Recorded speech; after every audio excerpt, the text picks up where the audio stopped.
Hello.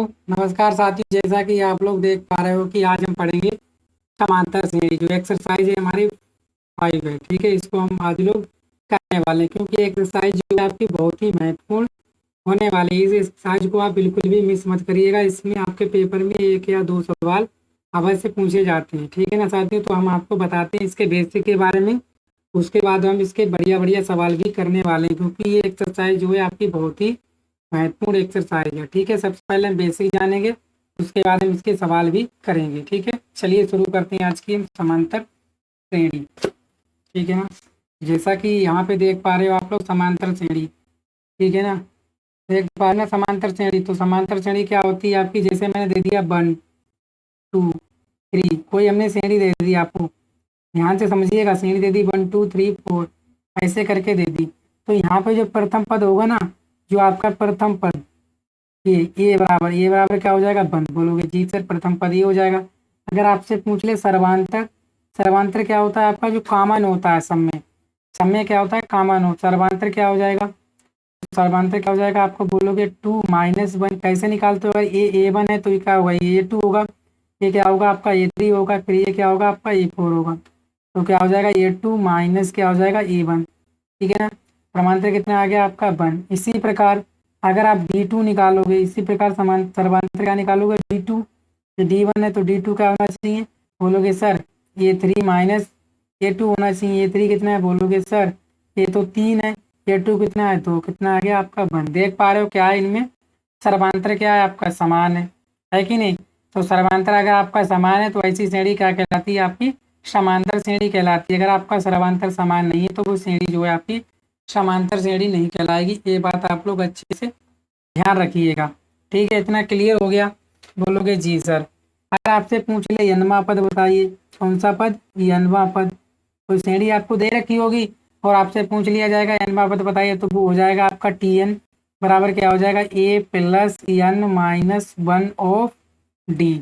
हो जाएगा नहीं हो जाएगा, बोलोगे जी सर। जहाँ ए क्या है, बोलोगे सर ये अभी आपने बताया क्या होता है आपका प्रथम पद।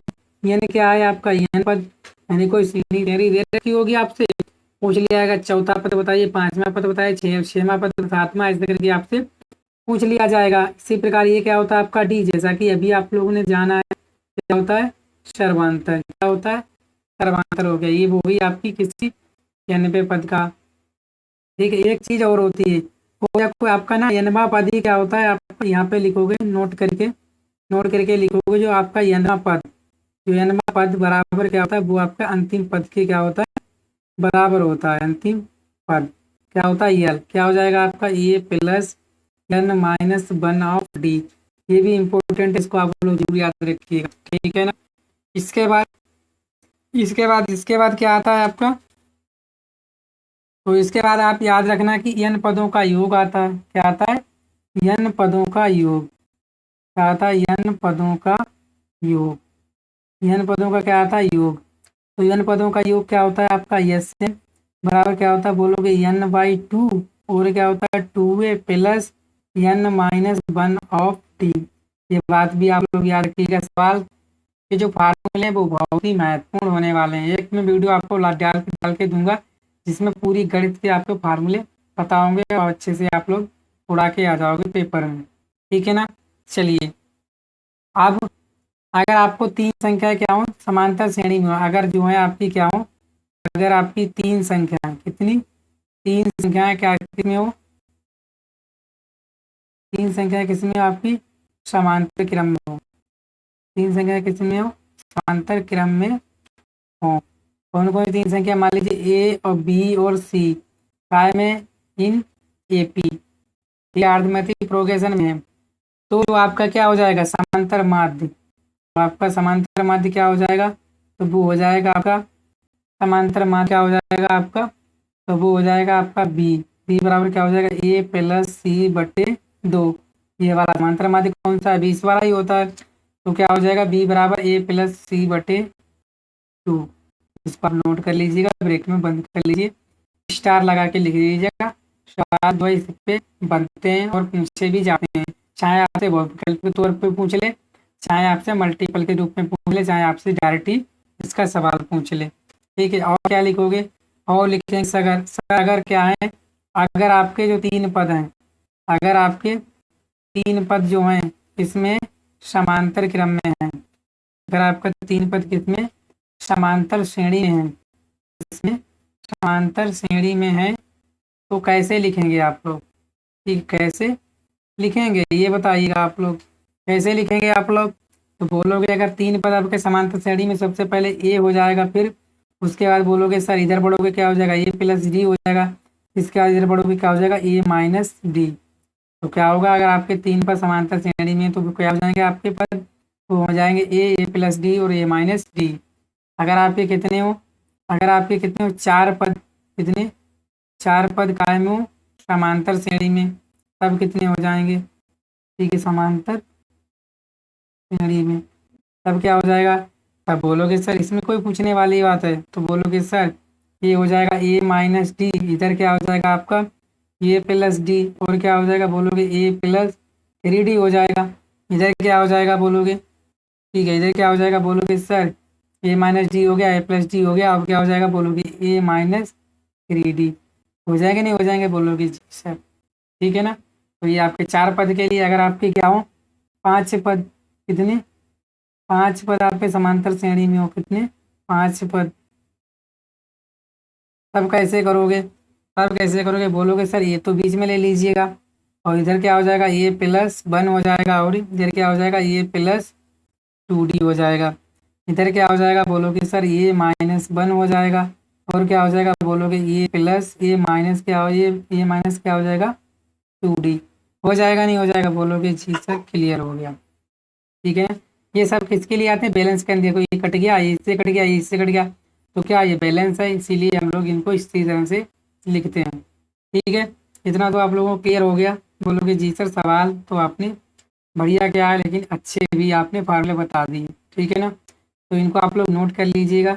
इसका आपको स्क्रीनशॉट अगर पीडीएफ चाहिए तो आप टेलीग्राम पे जुड़ जाइएगा, वहाँ से आपको पीडीएफ मिल जाएगी, ठीक है ना। चलिए तो चलते हैं आज के हम पहले अपने महत्वपूर्ण पहले सवाल की तरफ। तो सवाल नंबर आपका बोला गया है पहला, तो देखिएगा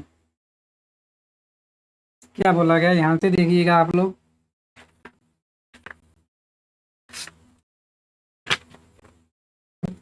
ठीक है, ये आपकी किताब है और पहला सवाल देखते हैं कहाँ पे है। 5.2 आ गई एक्सरसाइज, हमें पढ़नी है 5.1। हमने आपको सब कुछ बता दिया, ठीक है ना, क्लियर हो गया होगा अच्छे से। तो यहाँ पे आपका जो पहला सवाल निकल के आएगा,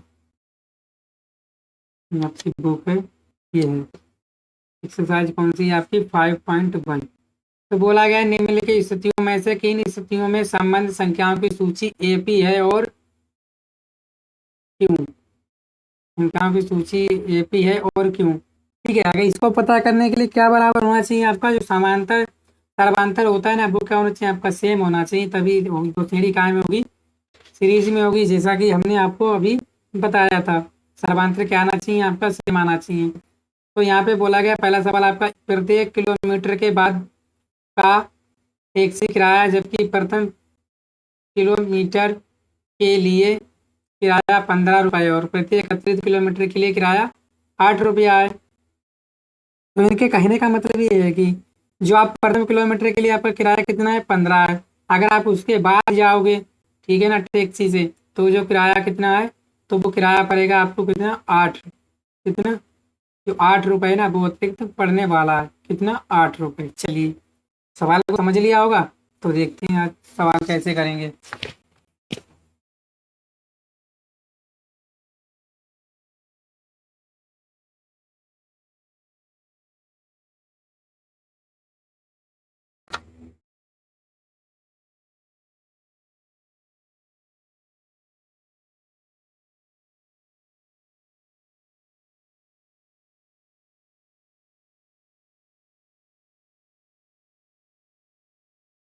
ठीक है, पहला सवाल है आपका, कैसे करने वाले हो तो देखिए। दिया है, क्या क्या दिया है आपको, तो लोगे दिया है सर कि जो प्रथम किलोमीटर के लिए किराया है, क्या दिया है, प्रथम किलोमीटर के लिए किराया, ये वन कितना हो जाएगा बोलोगे सर कितना है आपका 15 रुपया है कि नहीं है? बोलोगे जी सर है। प्रत्येक अतिरिक्त किराया कितना है? प्रत्येक अतिरिक्त किलोमीटर के लिए किराया कितना है? बोलोगे सर 8 रुपया। इनके कहने का मतलब ये है, ध्यान से देखिएगा। ये कोई आपकी सड़क है, ये क्या है? आपकी कोई सड़क है। बोला गया आप 15 किलोमीटर जाओगे। जब आप क्या जाओगे? 1 किलोमीटर जाओगे, उसका कितना किराया आपसे? 15 रुपया है। जब इसके बाद आप अतिरिक्त चलोगे तो उसका पड़ेगा आपसे 8 रुपया। इसके बाद और अतिरिक्त चलोगे तो उसका पड़ेगा आपसे 8 रुपया। ऐसे करके जो है आपका किराया जो है बढ़ता चला जाएगा। इसमें क्या पड़ेंगे आपके? 8 रुपया। ये प्रथम किराया A1 होगा कितना? 15 रुपया। ठीक है, इसी प्रकार जो A2 कितना हो जाएगा? A2, ठीक है ना, यहाँ पे देखना ध्यान से। तो A2 कितना हो जाएगा आपका? ध्यान से देखिएगा। तो A2 कितना हो जाएगा? बोलोगे सर 15 प्लस 8 और बढ़ा दीजिए, कितना हो जाएगा आपका? कितना हो जाएगा? बोलोगे सर 23 रुपये। कितना हो जाएगा? 23 रुपये। इसी प्रकार A3 कितना हो जाएगा? A3 कितना हो जाएगा? A3 कितना हो जाएगा? बोलोगे सर ये 23 रुपया तो है ही है, और फिर 8 और कर दो, कितना हो जाएंगे आपकी? 31 रुपया। हो जाएंगे? हो जाएंगे? बोलोगे जी सर बात तो आपने पते की चाहिए और ठीक भी है। ठीक है, सिंपल सा है, आपको ज़्यादा कुछ करना ही नहीं है, सवाल तो सिंपल सा ही है। ठीक है ना, ज़्यादा कठिन सवाल नहीं आते हैं। जब आपका A1 कितना था? A1 कितना आ गया? बोलोगे 15। A2 कितना आ गया? बोलोगे 23। A3 कितना आ गया? बोलोगे 31। ये निकाला था अभी? बोलोगे जी सर। यहाँ से सर्वांतर निकाल लो। सर्वांतर D1 कितना हो जाएगा? बोलोगे A2 माइनस A1। A2 कितना है? बोलोगे सर 23। है कि नहीं है? और A1 कितना है? बोलोगे 15। जैसा कि आप देख पा रहे हो। तो क्या है? 23 में से 15 के कितना बचा? बोलोगे 8। 8 बचा। इसी प्रकार सर्वांतर D2 कितना हो जाएगा? बोलोगे sir A3 minus A2। A3 कितना है? बोलोगे 31 माइनस 23, बराबर कितना है? 8।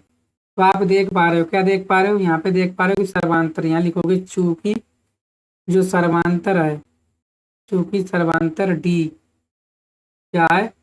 सर्वांतर D समान है, अतः ये एक श्रेणी समांतर क्रम श्रेणी है। बस यही आंसर हो गया, ये में बताना था। ठीक है, सेकंड नंबर सवाल।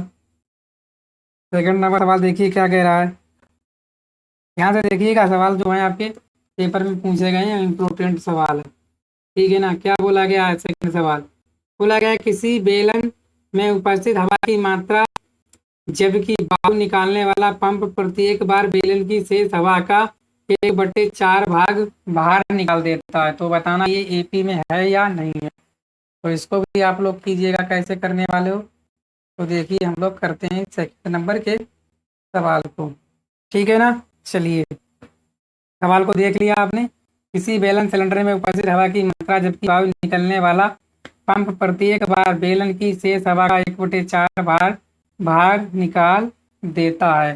तो आपको बताना है क्या ये समांतर क्रम में है, ये हमें बताना है। ठीक है, कौन से क्रम में? श्रेणी क्रम में। ठीक है ना, तो ये हमें बताना है। तो कैसे बताओगे? ये हमें जो है बताना है। ठीक है ना, चलिए तो समांतर श्रेणी में है या नहीं है, तो इसके लिए देखते हैं।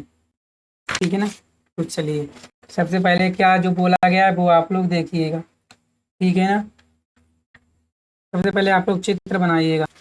चित्र कैसे बनाते हो? बेलन का चित्र बनाइए, बेलन। ठीक है ना, बेलन का चित्र बनाओगे फिर जो है अच्छे से करोगे। देखो क्या बोला गया है आपका सेकेंड नंबर सवाल। कोई ये है आपका, मान लीजिए ये कोई क्या है? बेलन है। बेलन कैसा होता है? बोला आपको बेलनाकार होता है, इसमें कोई पूछने वाली बात नहीं। ये क्या होता है आपका? बेलन। ये बेलन हो गया। बोलोगे जी सर ये आपका क्या हो गया? बेलन हो गया। तो बोला गया है कि जो आपका किसमें क्या लगा है? पंप लगा है। ये वाला क्या है? आपका पंप है। ठीक है ना, जैसे ही दबाते हो तो क्या निकलती है? हवा निकलती है इससे। ठीक है ना, लिखोगे यहाँ पे मान लो, क्या मानोगे? माना बेलन में हवा की मात्रा कितनी है? 1 है। हमने मान लिया कि बैलेंस में हवा की मात्रा 1 है, तो A1 बराबर क्या हो जाएगा आपका 1। हो जाएगा नहीं हो जाएगा? प्रश्न अनुसार लिखोगे आप लोग। प्रश्न अनुसार क्या है? जब पहली बार, जब पहली बार क्या करते हैं हम लोग? पंप दबाते हैं। पंप दबाया तो हवा का कितना भाग निकलता है? बार 1/4 भाग क्या निकलता है? बाहर निकलता है। ठीक है ना, बाहर निकलता है। क्या कहने का मतलब, जब आप पंप दबाओगे पहली बार तो हवा का 1/4 भाग जो है बाहर निकलता है, जैसा कि आप लोगों ने देखा था। तो कितना हो जाएगा बोलोगे सर? 1/4 हो जाएगा। ठीक है ना, हो जाएगा नहीं हो जाएगा? तब तो बची मात्रा कितनी होगी? तब बची हवा की मात्रा पहले कितनी मानी हमने? 1 मानी है। बची कितनी हो जाएगी? A2। बोलोगे 1 माइनस 1/4 कितनी हो जाएगी? एलसीएम ले लोगे 4। यहाँ से 4 एकम 4 माइनस 1 कितना बचेगी आपकी? 3/4। तो आपका A2 कितना आ गया? बोलोगे सर 3/4 आ गया। और A1 कितना है आपका? 1 है। इनको आप ध्यान से रखिएगा। ठीक है। अब यानी कि अब दूसरा मतलब, फिर से हवा निकाली। क्या करी हमने? फिर से हवा निकाली। जब फिर से हवा निकाली तो कितनी थी? कितनी निकालोगे आप लोग? तो बोलोगे सर कितनी निकाली? बोलोगे सर 1/4 निकाल दी। ठीक है ना, तो टोटल हवा आपकी कितनी हो गई? फिर से हवा निकाली, कुल हवा थी कितनी? कुल हवा कुल हवा थी कितनी? बोलोगे सर 1/4 थी। और कितनी थी? 3/4। ठीक है, ये टोटल थी तो कितनी हो गई आपकी? बोलोगे 3/16। कितनी है आपकी? 3/16। तो बची हवा कितनी हो जाएगी? 3/16 हवा आपने क्या कर दी? निकाली। फिर से 1/4 निकाली तो कुल हवा कितनी हो गई थी? बोलोगे 3। कुल हवा जो बची थी कितनी बची थी? बोलोगे 3/16 बची थी कुल हवा। यहाँ पे लिखोगे बची कुल हवा कितनी? 3/16। ठीक है ना, तो यहाँ से बची हवा क्या हो जाएगी? तो कुल यानी कि कुल बची हवा कितनी हो जाएगी फिर? यहाँ से नहीं, कुल हवा यहाँ पे बची नहीं आएगी। ठीक है, यहाँ पे आपकी कुल हवा कितनी होगी? बोलोगे 3/16। देखो आपने फिर से हवा निकाली। ठीक, कितनी निकलती है एक बार में? बोलोगे सर एक बार में निकालने से 1/4 भाग हवा निकलती है। तो 1/4 तो पहले आपने निकाल ली, और इससे पहले उसमें भरी कितनी थी? बोलोगे 3/4 भरी थी। तो कुल कितनी हवा हो गई? बोलोगे सर ये गुणा कर दिया, 1/4 गुणा 3/4, 3/16 पहले बची हुई थी। अब बची हवा कितनी है? पहले से इतनी हवा थी, अब बची हवा कितनी है? पहले तो कितनी थी हवा? बोलोगे 3/16। अब बची हवा कितनी हो जाएगी? बोलोगे सर बची हवा हो जाएगी कितनी? कितनी हो जाएगी? बोलोगे सर बची हवा हो जाएगी 3/4 ये वाली, और माइनस के क्या हो जाएगा? 3/16। ठीक है ना, तो क्या हो जाएगा? एलसीएम ले लोगे कितना? बोलोगे सर 16। 4 को 16 चाहती है, 12 माइनस 3 कितना बचेगा आपका? 9/16। तो बची हवा आपकी A3 कितनी हो जाएगी? 9/16। ये क्रिया हम जब तक करते रहते हैं जब तक ये A1 A2 और A3 के 3 मान ना आ जाए तब तक करते रहते हैं। अब क्या निकालेंगे बोलोगे? अब क्या सर्वांतर निकाल लीजिए। ठीक है, तो सर्वांतर आप D1 क्या हो जाएगा? बोलोगे सर्वांतर D1 A2 माइनस A1 हो जाएगा। A2 माइनस क्या हो जाएगा? A1। A2 कितना है? बोलोगे A2 हमने 1 माना है। कितना माना है? 1 बार रखोगे, और माइनस माइनस क्या हो जाएगा? A2 हमने कितना माना था? बोलोगे A2 कितना है? A2 है आपका 3/4। कितना है? 3/4। कितना है साथियों? 3/4। A1 कितना है? बोलोगे 1। यहाँ से एलसीएम लोगे कितना हो जाएगा? 4। तो 3 माइनस 4 बराबर क्या हो जाएगा आपका? माइनस के 1/4। ये आपने D1 निकाल लिया। अब D2 कैसे निकालोगे? बोलोगे D2 निकालोगे A3 माइनस A2। A3 कितना आया? बोलोगे 9/16। और A2 कितना है? बोलोगे 3 बटे कितना? 3/4 ही है। कितना है? 3/4। यहाँ 16 एलसीएम ले लो, तो 9 माइनस 16 जाती है 12। कितने? माइनस के 3/16। ठीक है ना, तो 3/16 आ गया। ठीक है, तो यहाँ पे क्या देख पा रहे हो? अब देख हिंदी बंद करना। तो देख पा रहे हो D0 बराबर किसके है? आपके D2 के। तो यहाँ लिखोगे चूंकि, ठीक है, सर्वांतर समान नहीं है। अतः ये श्रेणी क्या नहीं है, समांतर श्रेणी नहीं है। क्लियर हो गया? बोलोगे जी। क्लियर हो गया ना? बोलोगे जी। चलिए नेक्स्ट सवाल की तरफ चलते हैं। सवाल नंबर हमारा 3 ऐसे ही करने हैं आपको सारे सवाल, ठीक है। सिंपल से हैं और आसान भी है, ठीक है। तीसरा सवाल, ये सवाल बोला गया प्रत्येक मीटर की खुदाई के बाद एक कुआं खोदने में आई लागत, जबकि प्रथम मीटर खुदाई की लागत ₹150 है और बाद में प्रत्येक मीटर खुदाई की लागत ₹50 बढ़ती जाती है। तो आपको बताना है कि ये समांतर क्रम में है या नहीं। समांतर क्रम या श्रेणी देखो साथी एक ही बात होती है, ठीक है ना। तो थर्ड नंबर सवाल देखो आप लोग ध्यान से। तो थर्ड नंबर सवाल देखेंगे, यहाँ पे थर्ड नंबर सवाल डालेंगे जैसा कि आपने पढ़ लिया। चलिए करते हैं इसको, ठीक है। तो दिया है, मान लीजिए कुआं है कोई आपका, या डाट लिख दे दिया, दिया है प्रथम मीटर कुएं की खुदाई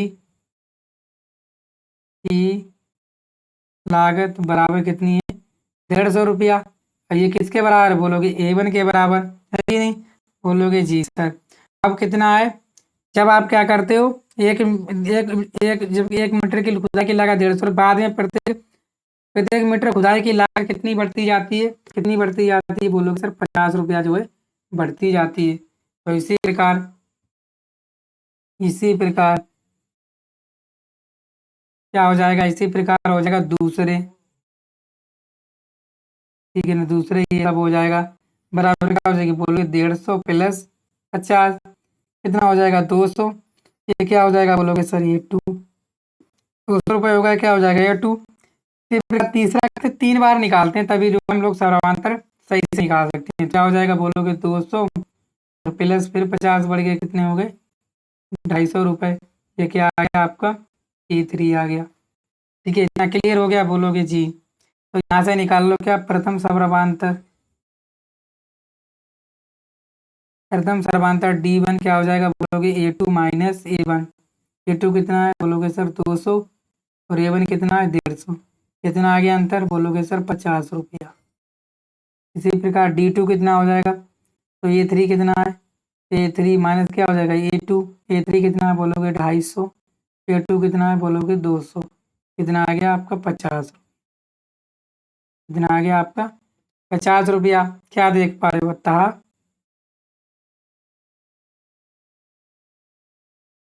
सर्वांतर क्या है, समान है, समान है। अतः यह एक श्रेणी समांतर क्रम श्रेणी होगी। ये आपका आंसर है, या ऐसे लिख लो, अतः ये एक श्रेणी समांतर श्रेणी होगी। क्लियर हो गया इतना, ठीक है ना। चलिए चौथे सवाल देखें। चौथा सवाल क्या कह रहा है आपका, चौथा सवाल भी बिल्कुल ऐसे ही है, ठीक है ना। कैसे देखो, बोला क्या, खाते में प्रत्येक वर्ष का वेतन जबकि ₹10,000 की राशि 8% वार्षिक की दर से चक्रवृद्धि ब्याज पे जमा की जाती है। बताना है कि आपको ये AP में है या नहीं है। तो कैसे बताओगे, ठीक है ना। देखो करो इस सवाल को जल्दी से, ठीक है ना। बाकी सब आपने सवाल तो देख ही लिया, तो करते हैं। देखो दिया है, क्या दिया है, दिया है पहले वर्ष की राशि। पहले वर्ष की राशि कितनी है बोलोगे सर, ₹10,000 है कि नहीं। बोलोगे जी सर। तो ये क्या है बोलोगे सर, A1 ही तो है पहले वर्ष की राशि। बोलोगे बिल्कुल सही कहा आपने। इसी प्रकार दूसरे आप दर कितनी दे रखी है आपको, दर दे रखी है बोलोगे सर 8% ये बोला गया था, ठीक है। देखो एक तो क्या होता है आपका जो साधारण चक्रवृद्धि ब्याज क्या होता है बोलोगे सर, ब्याज के ऊपर ब्याज लगता है। साधारण ब्याज का होता है बोलोगे सर, खाली ब्याज निकाल ले, ठीक है। अगर हम खाली ब्याज निकालें, साधारण ब्याज निकालें और इसमें जोड़ें तो क्या निकल जाएगा, चक्रवृद्धि ब्याज निकल जाएगा। चक्रवृद्धि ब्याज होता क्या, ब्याज के ऊपर ब्याज लगाना, ठीक है। इसी प्रकार दूसरे वर्ष की का ब्याज यहाँ से निकालोगे आप लोग क्या, दूसरे वर्ष का ब्याज। कैसे निकालोगे बोलोगे सर, क्या होता है मूलधन गुणा दर गुणा समय बटे क्या होता है आपका 100। यहाँ से निकाली, मूलधन कितना है बोलोगे 10,000, दर कितनी है बोलोगे 8, समय कितना है 1 बटे 100, एक जीरो कितना आ गया 800 रुपये। 800 रुपये आ गया। तो दूसरे वर्ष की राशि कितनी हो जाएगी, दूसरे वर्ष की राशि कितनी हो जाएगी बोलोगे सर 10,000 प्लस 800 और हो जाएगी, कितनी हो जाएगी 10,800 रुपया। ये किसके बराबर बोलोगे, ये 2 के बराबर है कि नहीं। इसी प्रकार तीसरे वर्ष का ब्याज, तीसरे वर्ष का ब्याज किस पे चलेगा, इसी राशि पे चलेगा। चलेगा नहीं चलेगा बोलोगे जी सर, ठीक है ना। तो क्या हो जाएगा 10,800 गुणा 8 गुणा 1 बटे 100, एक जीरो से एक जीरो, एक जीरो से एक जीरो, ब्याज के ऊपर ब्याज चलता है ना, इसके ऊपर हम लेके लेकर कितना हो जाएगा बोलोगे सर, ये हो जाएगा 8 8 64, 64 हो गया, 8 1 8 कितना हो गया 864 रुपया। ठीक है, तो तीसरे वर्ष की राशि कितनी हो जाएगी, तीसरे वर्ष की राशि बराबर कितनी हो जाएगी बोलोगे 10,800 प्लस 864, जब जोड़ोगे तो कितना आ जाएगा, इसका कितना आ जाएगा बोलोगे 11,664 रुपया। ये क्या है आपका बोलोगे सर, ये है आपका A3। क्या है ये क्या है आपका बोलोगे A3। ठीक है, ये हो गया। जब आपने क्लियर कर लिया तो यहाँ से आपका A1 कितना आया, देखो ध्यान से देखना, A1 कितना था बोलोगे सर 10,000 रुपया। ठीक है, और A2 कितना था बोलोगे 10,800 रुपया। ये था आपका क्या A2। और A3 कितना था, A3 आया आपका 11,664 रुपया। आया नहीं आया बोलोगे जी सर। यहाँ से निकालो सर्वांतर, सर्वांतर अगर समान है तो ये श्रेणी क्रम में है, नहीं तो समांतर श्रेणी में नहीं है। तो D बराबर क्या हो जाएगा बोलोगे A2 माइनस A1। तो A2 कितना है बोलोगे 10,800 माइनस 10,000 कितना आ गया, कितना आ गया बोलोगे 800 रुपया। कितना आया 800 आ गया सर्वांतर। ये D1 आ गया, D2 निकालो क्या हो जाएगा A3 minus A1, A3 minus A2 बराबर A3 कितना है, A3 कितना है बोलोगे सर 11,664 माइनस A2 कितना है बोलोगे 10,800। इसको जो घटाओगे तो क्या आ जाएगा, तो ये आ जाएगा आपका 864। कितना आ रहा है 864। यहाँ से D1 कितना आया बोलोगे सर 800 रुपया। तो ये D2 और D1 क्या है, तो D2 D1 बराबर नहीं है क्या D2, चूंकि यहाँ लिखोगे चूंकि सर्वांतर समान नहीं है, सर्वांतर समान नहीं है तथा यह एक श्रेणी समांतर श्रेणी नहीं है। तो साथियों हमने कर लिए, ये आपके मौखिक सवाल होते थे। ठीक है, इनको हमने किया। और कैसे लगी क्लास आप लोग कमेंट बॉक्स में कमेंट करके जरूर बताइएगा। चैनल पर नए चैनल को सब्सक्राइब भी कीजिएगा। ठीक है साथियों, थैंक यू।